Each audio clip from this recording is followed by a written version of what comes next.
आइए बच्चों, आज हम लोग अध्ययन करेंगे वेग के प्रकार, जिसमें हमने पार्ट 4 में आप लोगों को बताया था कि वेग कितने प्रकार के होते हैं। फिर जो वेग मैंने मुख्यतः 5 प्रकार का जो बांटा था, उस 5 प्रकार में अब जो है वेग, उसमें मैंने 3 प्रकार के बारे में बता दिया था। एक समान वेग, असमान वेग और औसत वेग।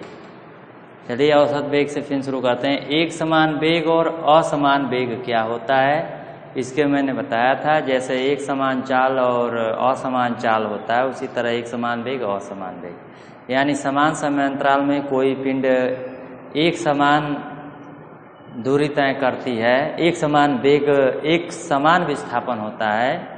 जब कोई पिंड समान समय अंतराल में एक समान जब विस्थापन होता है तो उसको हम कहते हैं एक समान वेग।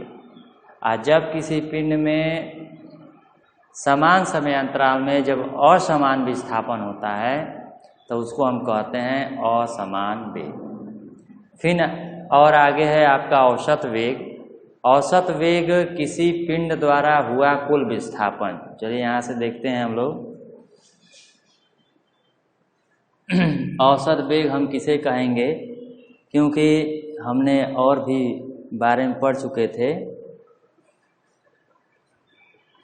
तो औसत वेग हम किसे कहेंगे और एक समान वेग किसे कहेंगे, असमान वेग, ही तो निर्धारित हो गया था। औसत वेग के बारे में एक बार और मैं बता दे रहा हूँ कि जैसे मान लीजिए कोई पिंड है, औसत वेग को लेकर मैं चल रहा हूँ इस टॉपिक को। तो कोई पिंड ए पर है और वह बी पर चली गई। तो जब वह ए से बी की ओर जाती है, ए से बी बिंदु पर जाना है, तो उसे कई बिंदुओं से यहाँ हम दिखा सकते हैं, कई बिंदुओं से गुजर रही है। तो मान लीजिए जिसका औसत वेग निकालना है, अगर हर बिंदुओं पर उसका वेग अलग अलग हो, तो हम देखते हैं कि उसका वेग जब भिन्न हो, जैसे मान लें यहाँ पर वेग उसका ए पर आपका v1 था, और यहाँ पर हम p1 मान लें, p2 मान लें, p3 मान लें, p4 मान लें।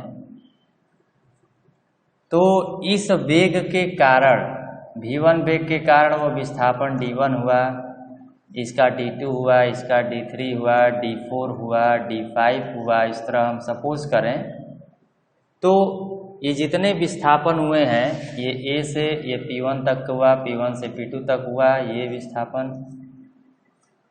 तो ये जो है विस्थापन होता गया। तो अब इसमें हम निकालें कि यह विस्थापन जो हुआ है, इसका औसत वेग निकालें। तो औसत वेग बराबर आपका हो जाएगा औसत वेग बराबर हो जाएगा कुल विस्थापन, कुल विस्थापन, कुल विस्थापन बटा के कुल लगा समय, कुल विस्थापन बटा के कुल लगा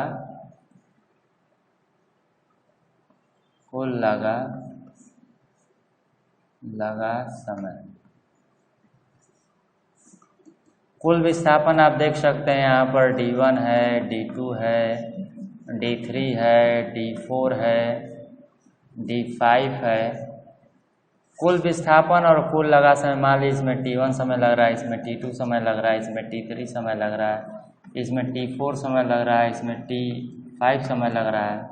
तो इस तरह हो जाएगा t1 plus t2 plus t3 plus t4 plus t5, यानी टोटल अगर हम जोड़ दें कि अगर ये d के बराबर कुल विस्थापन यदि यहाँ से d है, कुल लगा हुआ समय यहाँ से देख लें t है, तो हम लिख सकते हैं कि आपका d बटा के, और ये वेग हो गया। औसत वेग को हम ऐसे भी निरूपित करते हैं, इस तरह ये आपका रहा औसत वेग। अगर मान लीजिए कोई पिंड है और वह एक समान चाल से एक समान वेग से चल रही है, या उसका चाल जो है एक समान अगर मानते हैं, उसका वेग परिवर्तित हो रहा है, प्रारंभिक वेग एक समान दर से वह परिवर्तित हो रहा है, तो उसका औसत जो चाल होगा वो प्रारंभिक वेग और अंतिम वेग का औसत हो जाएगा। ऐसे भी हम निकाल सकते हैं इसको। अब हम औसत वेग का एक और चीज़ निकाल सकते हैं कि आपको यदि प्रारंभिक वेग मालूम हो, अंतिम वेग मालूम हो, और वह एक समान दर से यानी एक समान त्वरण से वह चल रहा है, तो उसका औसत वेग हो जाएगा। ऐसे भी एक सूत्र निकाल सकते हैं। यदि किसी पिंड का, मान लीजिए यहाँ पर पिंड है, इसका वेग जो है u है, और एक समान दर से वृद्धि होकर इसका वेग जो है v लास्ट में हो जा रहा है, तो इसका t समय लगा हुआ है, तो हम इसके वेग के आधार पर इसकी औसत वेग निकाल सकते हैं कि औसत वेग बराबर हो जाएगा, औसत वेग बराबर हो जाएगा प्रारंभिक वेग और अंतिम वेग का, ये दोनों का जोड़कर आधा कर देंगे। तो औसत वेग का एक और फार्मूला होता है आपका प्रारंभिक वेग और औसत वेग के रूप में। यानी जब कोई पिंड एक समान दर से उसमें वृद्धि होती है, तो t समयांतराल में यदि कोई पिंड है, अब यहाँ से मैं दिखा सकता हूँ,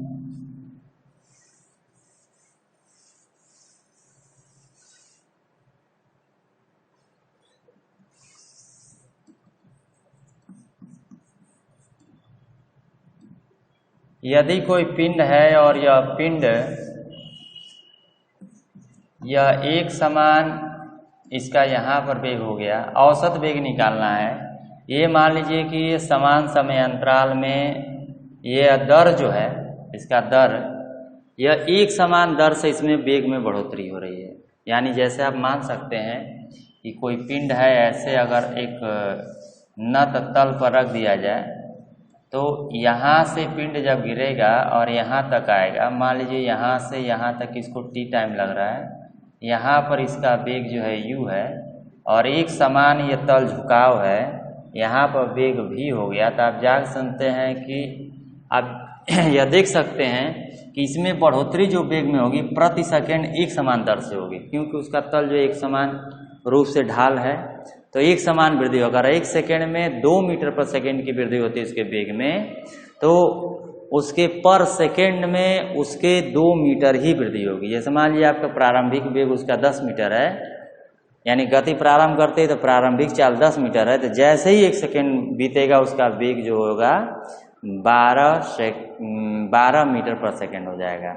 10 मीटर पर सेकंड है, जैसे ही गति प्रारंभ कर रही है, जैसे मान लीजिए चाक है, ये गति यहाँ से जैसे ही प्रारंभ कर रहा है, इसका गति जो है 10 मीटर है, और जैसे ही यह 1 सेकंड बीतेगा इसका वेग जो है हो जाएगा 12, फिर आगे बीतेगा तो फिर अगले सेकंड में 2 सेकंड में हो जाएगा 14। इस तरह 2-2 मीटर पर सेकंड की वृद्धि हो रही है वेग में। तो हम इसका यहाँ से और यहाँ तक आ रहा है, इसमें t टाइम लगा रहा है, तो इस तरह औसत वेग ऐसे भी निकाल सकते हैं। तो 2 तरीके आपके हो गए औसत वेग निकालने के।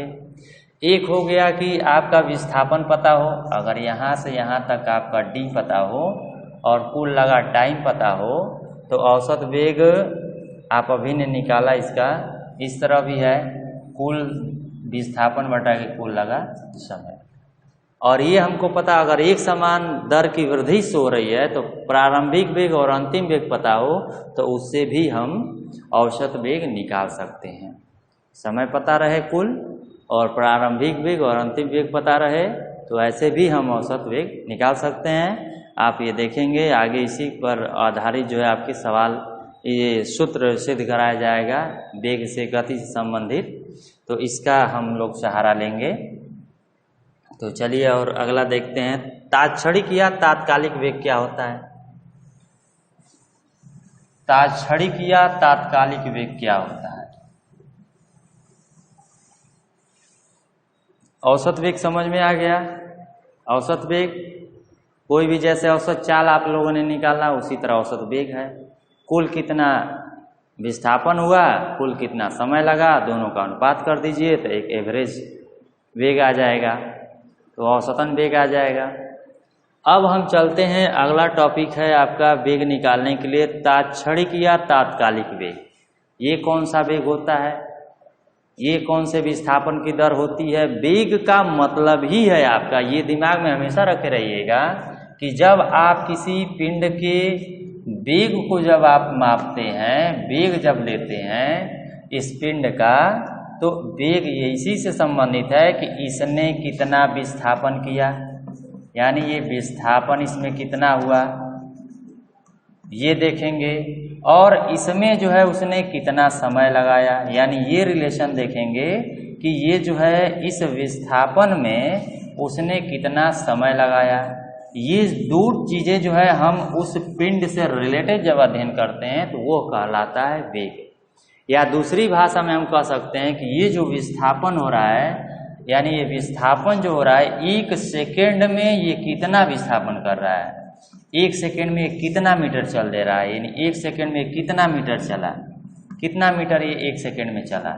जब एक सेकेंड में कितना मीटर ये चला, ये जब चीज़ हम निकालते हैं तो वो कहलाता है कितना मीटर विस्थापन हुआ, तो हम कहते हैं कि पिंड का वेग निकाला गया।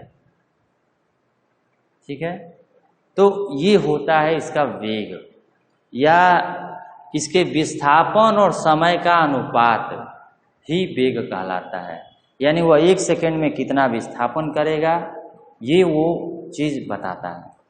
लेकिन अब हमको टाइप जब नज़र आ गया, ये तो वेग है, वेग के प्रकार क्या हुआ, तो आप देखते हैं एक समान वेग, मैंने बताया कि एक समान वेग क्या होता है, जब उसकी दर जो है हमेशा एक समान बनी रहे, रफ्तार एक समान, उसकी रफ्तार कहे हम सबसे यही है कि सटीक टेक्निकल शब्द ही बोला जाए कि एक सेकेंड में वो कितना उसके विस्थापन की जो दर है, पर सेकेंड में जो विस्थापन आप नाप रहे हैं वो गति कर रहा है। आपने 2 सेकेंड में देखा, किसी अंतराल में 2 सेकेंड में देखा कि वह 10 मीटर चला, फिर किसी अंतराल में जा रहा है, किसी अंतराल में आपने नाप लिया तभी वो 2 मीटर पर सेकेंड है। तो इस तरह हम देख सकते हैं कि समान समय अंतराल में समान विस्थापन होता है तो समान एक समान वेग हो गया। तो ये सब तो चीज़ें आप जानते हैं, बताए हैं, जैसे चाल का था वैसे वेग का है। ये थोड़ा इसको अध्ययन कीजिए, जानिए इसके विषय में। तो वेग से रिलेटेड यही है, विस्थापन है, समय है, इसी का जो अनुपात है वही आपका क्या है, वेग है। तो अब हम तात्कालिक वेग को जानने की कोशिश करते हैं। तात्कालिक वेग क्या होता है, जैसे आपने तात्कालिक चाल निकाला, उसी तरह है तात्कालिक वेग। तो तात्कालिक वेग क्या होता है, इस टॉपिक को पढ़ा जाए। तात्कालिक इंस्टेंटेनियस वेलोसिटी, तात्कालिक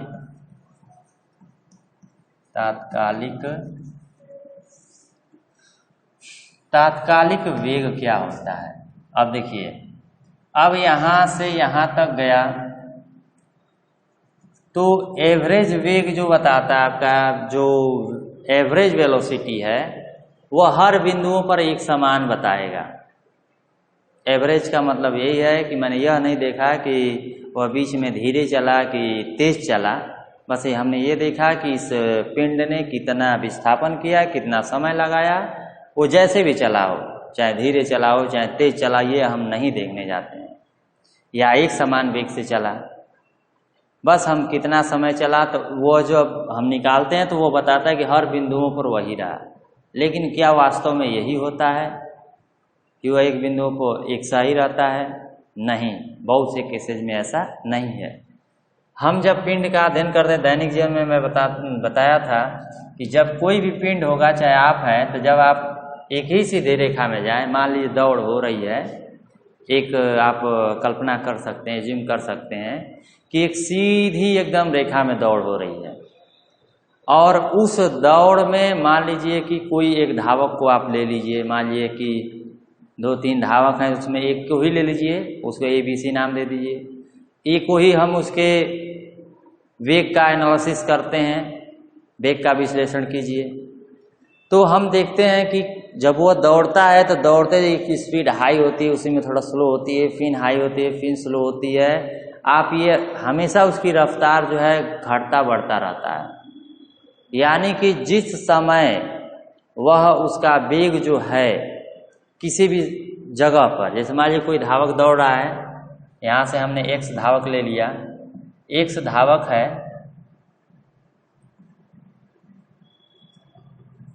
ये मान लीजिए x धावक ये दौड़ रहा है, तो दौड़ते दौड़ते इसका किसी भी बिंदु पर कहीं पर ज़्यादा वेग आएगा, कहीं पर कम वेग आएगा। जैसे मैंने सपोज कर दिया इस तीर द्वारा, मान लीजिए कि यहाँ पर वेग इतना आया, यहाँ पर थोड़ा स्लो हुआ, यहाँ पर उससे भी ज़्यादा हो गया। ये मैं बिंदुओं को दिखा रहा हूँ ऐसे ही ऑब्वियसली। तो हम देख रहे हैं कि यहाँ पर आपका A और यहाँ पर मैं P, Q, R, S बिंदु दे रहा हूँ। तो यहाँ पर मैं देखता हूँ कि धावक की जो चाल है, इसको ज़्यादा कर दे रहा हूँ, इसको कम कर दे रहा हूँ। इसमें धावक की तीर द्वारा मैंने ये डिनोट किया, तीर की लंबाई समझिए कि वहाँ पर वेग अधिक है, जिसकी लंबाई अधिक है, अधिक है, कम है, कम है। तो हम देख रहे हैं यहाँ पर वेग, ये वाला वेग P पर वेग, फिर Q का कंपेयर करते हैं तो Q पर ज़्यादा हो गया। Q से R पर कंपेयर करते हैं, तुलना करते हैं तो देखते हैं कि R पर अब Q से कम हो गया। तो वह जो है कम और अधिक होते हुए दौड़ता है। तो इस तरह तो हमने देखा कि उसका कम और अधिक हो रहा है, कम और अधिक हो रहा है। तो अब प्रत्येक, अब P बिंदु पर कितना है वेग, Q बिंदु पर कितना है वेग, यानी हर बिंदुओं पर विश्लेषण करें, किसी निश्चित बिंदु पर विश्लेषण करें या किसी निश्चित समय अंतराल में विश्लेषण करें या किसी निश्चित विस्थापन पर जाकर विश्लेषण करें कि इतना दूरी जाने पर उसका वेग कितना हुआ, तो यह कहलाता है तात्कालिक वेग। तो तात्कालिक वेग किसी निश्चित समय अंतराल पर या किसी निश्चित समय पर कोई गतिमान पिंड है, उसके द्वारा निश्चित समय पर या निश्चित विस्थापन पर या निश्चित बिंदु पर क्या उसका वेग बन रहा है, वो वेग जो निकाला जाता है वो तात्कालिक वेग होता है। तो तात्कालिक वेग में हमने जैसे मान लीजिए कि यहाँ का वेग जो है आपका, यहाँ पर जो वेग है v1 है और यहाँ पर वेग मान लीजिए v2 है, v2 है। इसका आपने अंतराल निकाला, ये मान लीजिए डेल्टा v है, इसको यहाँ तक आने में डेल्टा t लगा। तो अब यहाँ पर अगर एक औसत वेग निकालें तो औसत वेग हमारा आ जाएगा, इससे P से Q तक का औसत वेग जो आएगा, PQ यहाँ पर लिख दें PQ, तो इसका औसत वेग आ जाएगा आपका PQ विस्थापन PQ विस्थापन, ये मान लीजिए विस्थापन आपका D हुआ या S मान ले रहे हैं, विस्थापन आपका D मान ले रहे हैं, D हुआ। तो ये D विस्थापन पर और ये डेल्टा T समय लगा रहा है। और जब इसका मान कम करते जाएंगे, यदि मान लीजिए इसका मान कम कर दिए, तो यहाँ पर जो वेग आ रहा है, यहाँ पर P पर मान लीजिए तात्कालिक वेग जो है आपका Vp है, यहाँ का वेग जो Vq है, यहाँ का वेग जो Vr है, यहाँ का वेग जो Vs है। तो यहाँ का यदि हम इस औसत वेग का लिमिट ले लें और दिखाने लगें कि आपका जो डेल्टा T है ये आ रहा है आपका 0 की ओर अग्रसर हो रहा है, तो ये औसत वेग अब आपका कुछ और बदलने लगेगा।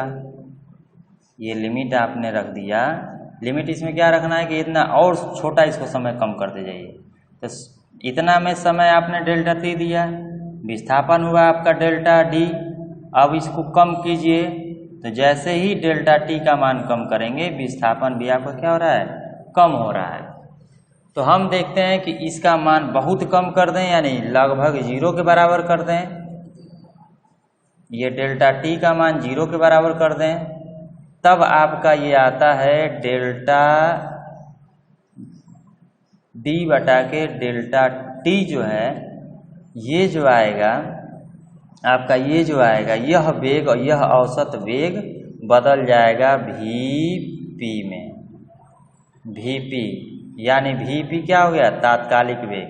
तो तात्कालिक वेग आपका हो गया लिमिट डेल्टा T जो डेल्टा V और ये dt। ये डेल्टा V जो आप निकाले हैं ये किस समय अंतराल में निकाले हैं, वो लिख सकते हैं किस समय अंतराल का है, और टाइम जो है किस समय अंतराल का है, तो इसमें आप दिखा सकते हैं कि ये जो निकाला गया है, ये जो निकाला गया है, यह समय अंतराल जो निकाला गया है ये P से Q के बीच के काम है। तो इस तरह आपका तात्कालिक वेग जो है दिखाएगा ये चीज। अब Vp जो है तात्कालिक वेग हो गया, ये लिमिट है, सीमा है, मतलब कि ये आप सीमित कर रहे हैं। लिमिट का मतलब ये सीमित कर रहे हैं।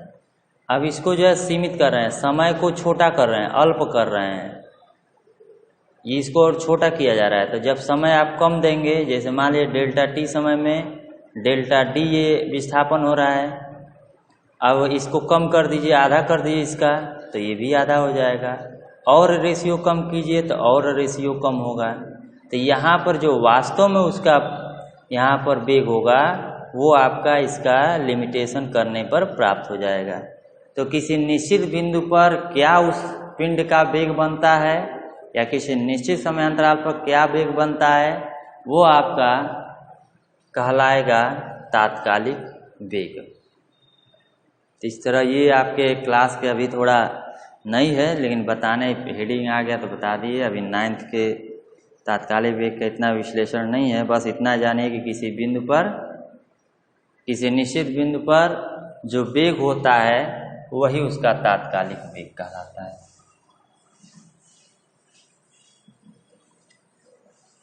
अब हम चलते हैं सापेक्ष वेग क्या होता है।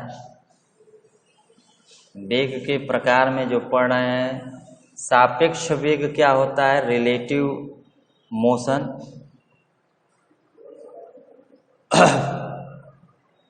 तो जैसे मान लीजिए कि यदि कोई पिंड है, अब यहाँ से हम गति का अध्ययन करेंगे। अब ये 3 लोगों का मैं अध्ययन कर रहा हूँ, 3 पिंड हैं, एक A है, एक B है, एक C है, 3 पिंड हैं। अब तीनों पिंड में ये मान लीजिए गतिमान है।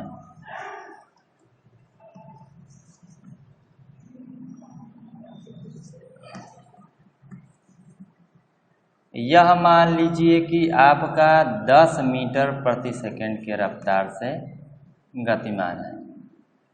यह मान लीजिए कि 20 मीटर प्रति सेकंड के रफ्तार से गतिमान है।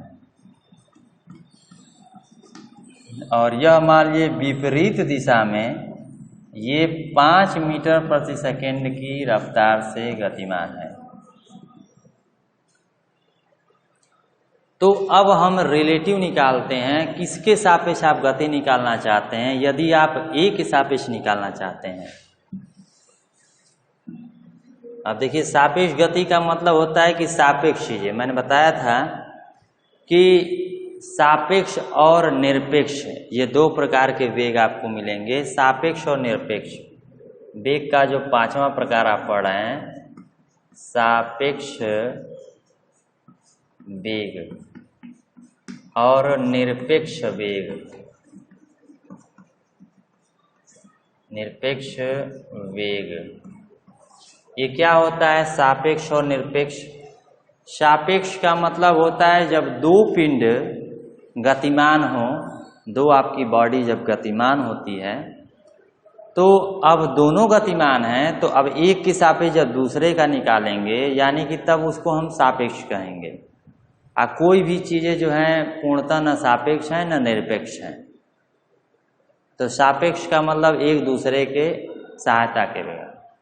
जैसे आप किसी पॉइंट का, एक हमने बताया था रेफरेंस पॉइंट, पहले ही पार्ट में मैंने बताया था कि जब किसी गति का अध्ययन करते हैं तो आप एक रेफरेंस पॉइंट को आप लेते हैं, एक निश्चित बिंदु आप बनाते हैं, तभी आप किसी के गति का विश्लेषण कर पाते हैं, उसका विस्थापन निकाल पाते हैं, उसकी दूरी निकाल पाते हैं, उसका वेग निकाल पाते हैं, उसकी चाल निकाल पाते हैं।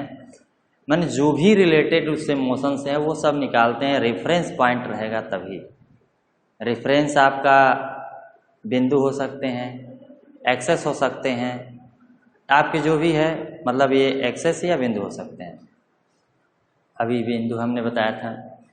तो अब यहाँ पर हम निरपेक्ष क्या कहेंगे, जब 1-2 पिंड है गतिमान है, तो एक पिंड स्थिर हो जाए और एक पिंड उसके सापेक्ष गतिमान हो जाए तो उसको हम निरपेक्ष गति कहेंगे।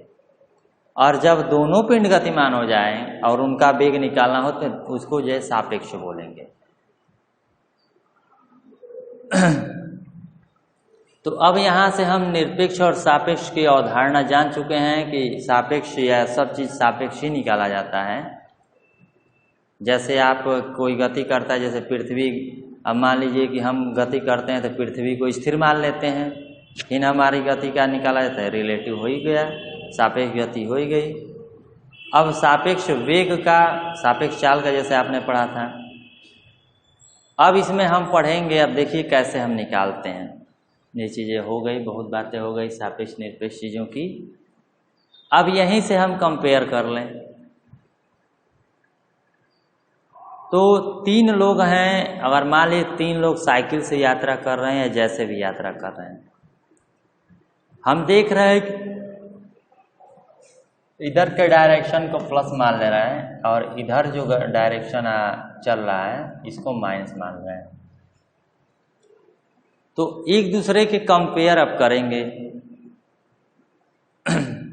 अगर एक बिंदु यहाँ पर ले लें, एक यहाँ पर पॉइंट ले लें, डी पॉइंट ले लें, और डी से ये दाएं तरफ जा रहा है, ये बाएं तरफ जा रहा है, ये राइट साइड हो रहा है गति, ए और बी की राइट साइड हो रही है और सी की आपकी लेफ्ट साइड हो रही है। तो हमने यहाँ पर लिखा है कि जो राइट साइड हो रही है, ये 2 साइडें बन गई, एक राइट साइड बन गया, right hand side, right side, और हो गया एक लेफ्ट साइड। तो लेफ्ट साइड को मैं नेगेटिव मानते चलूँ और इसको पॉजिटिव मानते चलूँ, तो हम देखते हैं कि डी के सापेक्ष देखते हैं तो सबका ऐसे है, यानी कि हम यहाँ से कंपेयर करें सबका मोशन, यहाँ से मैं पोजीशन बना रहा हूँ सापेक्ष, यानी डी के सापेक्ष देखते हैं तो ए का क्या बनता है, बी का क्या बनता है, सी का क्या बनता है, ये वेग निकाला जाए। ए के सापेक्ष देखूं, ए का क्या बनता है, इसका बी का क्या बनता है और सी का क्या बनता है। ए के सापेक्ष देखूं तो बी का क्या बनता है, सी का क्या बनता है, और बी के सापेक्ष देखूं तो सी का क्या ए का क्या बनता है और सी का क्या बनता है, और सी के सापेक्ष देखूं तो ए का क्या बनता है और बी का क्या बनता है। क्या निकालना है, रिलेशन निकालना है। देखिए यहाँ से मैं कंपेयर करा रहा हूँ, यहाँ से आप देख सकते हैं डी के सापेक्ष देखते हैं तो ये राइट साइड यानी प्लस जो है आपका वेग बना, इधर के मान रहे हैं प्लस वेग बन रहा है, तो ये आपका पॉजिटिव हो गया, ये भी पॉजिटिव हो गया, ये नेगेटिव हो गया। तो डी के सापेक्ष एक का जो वेग बनता है वो आपका बनता है +10। अब मीटर पर वेग को आपने माप लिया है, यहाँ पर वेग का जो आपने मात्रक रखा है वो मीटर प्रति सेकेंड है। तो ये आपका बन रहा है ए का 10 + 10 मीटर पर +10 बन रहा है डी के पोजीशन के हिसाब से।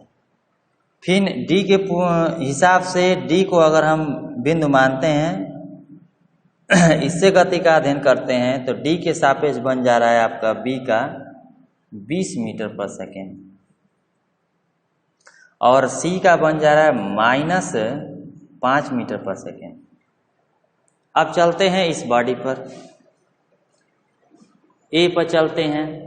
तो ए को अगर हम कंपेयर करते हैं, ए बी में कंपेयर कीजिए, तो 10 के रफ्तार से ये भी चल रहा है और 10 के रफ्तार से ये भी चल रहा है, यानी 1 सेकेंड में यह 20 मीटर चल रहा है तो 1 सेकेंड में 10 मीटर चल रहा है, यानी कि इससे हमेशा जो है हर सेकेंड में इससे जो है यह वेग में 10 मीटर पीछे रहेगा। यानी इसके कंपेयर में इसकी जो चाल है ये ज़्यादा बन रही है, तो कितना ज़्यादा हो जा रहा है, तो 10 मीटर प्रति सेकेंड ये ज़्यादा रह रहा है। तो ये जो है उसको स्थिर नज़र आएगा और इसको हम स्थिर मान लें तो इसका जो है वेग हम देखेंगे इसके सापेक्ष, यानी कहने का मतलब कि जैसे मान लीजिए आप ए गाड़ी में बैठे हैं और कोई बी में है, ऐसे वो 20 के रफ्तार से जा रहा है और ये 10 के रफ्तार से जा रहा है, तो इसके कंपेयर में इसका जो रफ्तार होगा वो 10 मीटर आगे बढ़ता हुआ दिखाई देगा ये बस, और ये जो है इसको जो है 20 मीटर पीछे देखेगा। तो इसके हम कंपेयर देखना है तो इसकी रफ्तार हो जाएगी मान लीजिए 0, ए की रफ्तार हम 0 मानते हैं क्योंकि इसमें व्यक्ति बैठा है तो ए में बैठा है तो अपने आप को 0 ही लेगा। तो बी की रफ्तार उसको नज़र आएगी 10 प्लस 10 नज़र आएगी, और सी की रफ्तार जो नज़र आएगी, अब ये इधर है वो उधर जा रहा है तो ये नज़र आएगा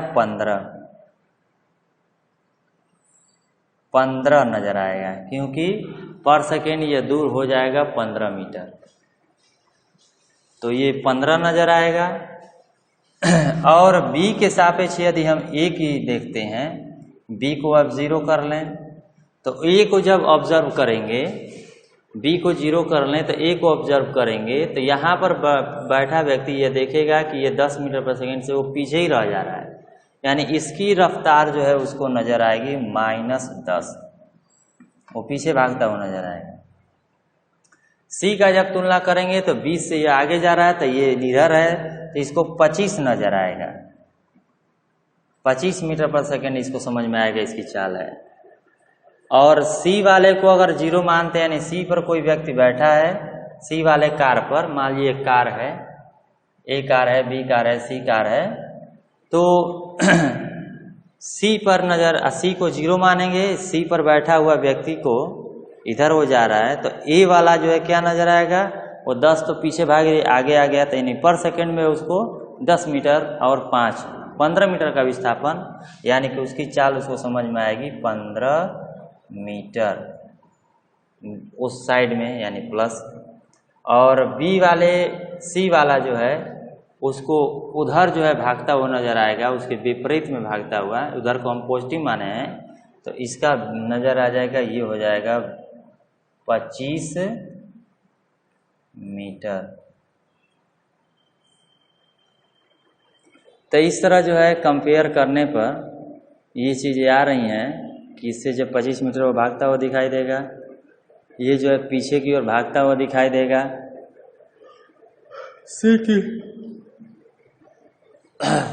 सी की रफ्तार माइनस दिशा में ये दिखाई देगी, माइनस हो जाएगा।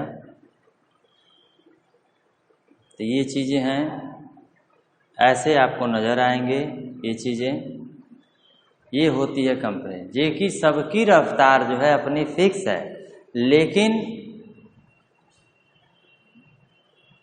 रिलेटिव जो है यह अलग अलग हो जा रहा है, किसके सापेक्ष हम किसका देखते हैं उसके अनुसार वो चेंज हो जा रहा है। ए के सापेक्ष देखते हैं तो बी और सी के चाल अलग नज़र आ रहे हैं।